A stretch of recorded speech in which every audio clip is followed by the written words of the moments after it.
Story of the First World War. Title: The Trenches of Silence. In 1914, Europe was a powder keg, and the spark came with the assassination of Archduke Franz Ferdinand of Austria.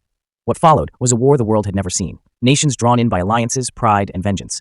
Young men from Britain, France, Germany, and beyond marched to battle, believing the war would be over by Christmas. But it dragged on for 4 long, grueling years. Among them was Thomas Whitaker, a 19-year-old farm boy from England. He volunteered with dreams of glory but soon found himself knee-deep in the mud of the Western Front, living in trenches that stretched endlessly. Rats, cold, hunger, and shellfire became daily life. In December 1914, something miraculous happened. On Christmas Eve, across the battle lines, German soldiers placed candles on their trenches and began singing Stille Nacht. The British answered with Silent Night. Slowly, men emerged, unarmed, to meet in no man's land. They shook hands, exchanged gifts, chocolate, cigarettes, even buttons, and played a game of football.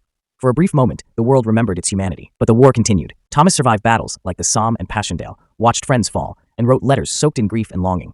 When the war finally ended on November 11, 1918, he returned home changed forever, older, quieter, and wiser. The First World War claimed over 16 million lives, changed borders, shattered empires, and left behind a legacy of sorrow. Yet amid its horror, moments like the Christmas truce reminded humanity that peace is always possible, even in the darkest hours.